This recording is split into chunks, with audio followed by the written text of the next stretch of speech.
saya apresiasi kepada Bappenas dan Bulog dengan suksesnya acara ini. Ada olahraga untuk kesehatan, kemudian ada pasar murah, ada hiburan untuk saudara-saudara kita. Ini luar biasa. Kemudian suksesnya ditandai dengan adanya penghargaan, insya Allah akan diterima oleh Bapak Presiden dari FAO langsung.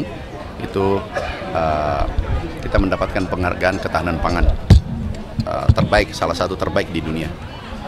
Ini luar biasa. Yang kedua, ini ada kondisi krisis pangan dunia. Ada 59 negara yang terancam kelaparan. Kemudian ada 970 juta, hampir 1 miliar saudara kita kekurangan gizi dan kelaparan di dunia. Nah, ini diprediksi akan meningkat sampai 2050. Oleh karena itu juga dampaknya di Indonesia terjadi, ada El Nino dengan kekeringan. Nah, Indonesia harus mengantisipasi, memitigasi risiko kelaparan, risiko kekurangan pangan. Sekarang kita impor pangan 3,6 juta ton ini tahun. Sekarang 2,3 juta ton sudah masuk, 1,3 juta ton akan menyusul. Itu totalnya kalau tidak salah 3,6 juta. Nah, untuk memitigasi risiko ini pemerintah mengambil langkah cepat. Solusi cepat adalah pompanisasi, kemudian oplah, kemudian mekanisasi pertanian, kemudian bibit unggul. Ini langkah cepat yang kita bisa lakukan. Pupuk juga yang dulu hanya 50% dari kebutuhan, sekarang oleh Bapak Presiden, luar biasa Presiden kita langsung menambahkan 100%, yaitu dari 4,7 juta ton menjadi 9,5 juta ton, sehingga alhamdulillah kita bisa memitigasi resiko kekurangan pangan dan menekan impor. Sekarang Bappenas nih, BPS menyampaikan bahwa 2 bulan ini nanti panen ke depan itu kita surplus dibanding sebelumnya itu 700.000 ton. Nah, ini hasil kerja keras kita semua, termasuk kerja keras wartawan. Sukses tidak pernah berdiri sendiri. Bukan Kementerian Pertanian saja, tetapi wartawan, media, Bappenas, Bulog itu bagian dari kesuksesan pemerintah sektor pangan. Ini adalah hasil kerja keras kita semua. Oke. Tapi ada target untuk swasembada pangan? Swasembada usahakan dalam waktu cepat, tidak lebih dari 3 tahun. 3 tahun itu. Akan swasembada kembali. Pak, kemarin kan Pak Jokowi juga menggarisbawahi soal perubahan iklim ekstrim ini, katanya bisa mengaruhi ketahanan pangan. Tapi ada siapin cadangan pangan.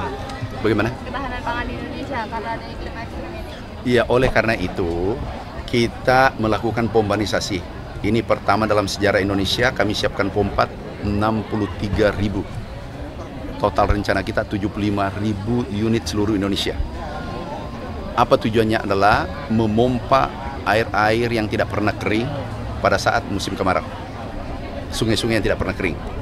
Contoh Begawan Solo, Sungai Musi, kemudian Cimanuk, dan seterusnya. Sungai-sungai tidak pernah kering, kita langsung pompa. Yang dulunya sawah-sawah, kita pompakan air, tanam 1 kali menjadi 3 kali. Artinya naik produksi. Dan buktinya sekarang hasilnya sudah ada. Naik 700.000 ton dengan pompanisasi. Bapak Presiden sudah mengunjungi 7 daerah. 7 daerah pompanisasi, dan beliau mengatakan tolong Pamentan dipercepat karena hasilnya nyata. Saya ulangi, pompanisasi adalah biasanya tanam 1 kali menjadi 3 kali karena tergantung hujan, tapi ketika kita pompakan air itu langsung bisa menjadi tanam 3 kali. Ada Jawa Timur, Jawa Tengah, Jawa Barat itu ada kurang lebih 500.000 hektar. Bayangkan kalau 500.000 hektar kita pompa, dan luar Jawa 500, 1 juta kali 5 ton saja, nggak usah 10 ton, itu 5 juta ton. Artinya apa? Bisa kita menekan impor. Tingkat efektivitas dari pompanisasi itu berapa? Sudah kelihatan efektivitasnya sekarang ini selama pompa kita jalankan meningkat dari tahun sebelumnya. Pada 2 bulan ini itu 700.000 ton. Jadi itu lompatannya cukup besar. Pak, untuk perusahaan Vietnam yang akan investasi di peternakan sapi itu nilainya berapa, Pak? Ini sementara akan kami undang, dia akan datang. Dia membutuhkan 100.000 hektar lahan pemerintah, saya katakan pemerintah siapkan, dan mereka siap memproduksi susu 1,8 juta ton. Nilai investasinya berapa? Kita nanti lihat kondisinya. Di mana tuh Pak? Rencana kita mungkin di wilayah timur atau Sumatera atau Lampung, Pulau Sumatera atau Pulau karena Kalimantan iklimnya agak dingin. Itu dipersiapkan untuk programnya Pak Prabowo yang makan bergizi sama surga. Salah satu persiapan itu. Berarti mayoritas akan berasal dari hasil peternakan investasi perusahaan tersebut Pak? Kita bagaimana? Jadi mayoritasnya itu bahan pangan dan susu gratisnya itu bakal berasal dari yang si investasi perusahaan Oh, Vietnam itu? enggak. Kita kan sudah produksi juga, produksi susu. Maaf, oke, aku uraikan ya. Makan bergizi tidak berdiri tunggal. Makan bergizi adalah hilir. Hulunya adalah ada bawang, ada cabai, ada beras, ada telur, ada ikan, ada ayam. Semua ini harapan kita adalah dipenuhi dalam negeri. Kalau ini dipenuhi dalam negeri, ini akan menggerakkan ekonomi pedesaan, menggerakkan ekonomi desa. Bayangkan kalau berapa triliun bergerak di desa, itu bisa mengangkat pertumbuhan ekonomi kita. Pak, kalau produksi kita sekarang berapa Pak? Itu sekarang 0,9 kurang lebih 1 juta ton. Kita impor 3 juta ton. Nah, mudah-mudahan ke depan kita bisa membuat program 5 tahun ke depan kita buat program menekan impor kita. Oke, ini dipenuhi dalam negeri, ini akan menggerakkan ekonomi pedesaan, menggerakkan ekonomi desa.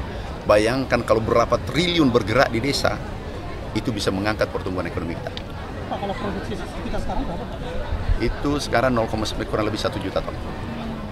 Kita impor 3 juta ton. Nah, mudah-mudahan ke depan kita bisa membuat program 5 tahun ke depan kita buat program menekan impor kita. Oke.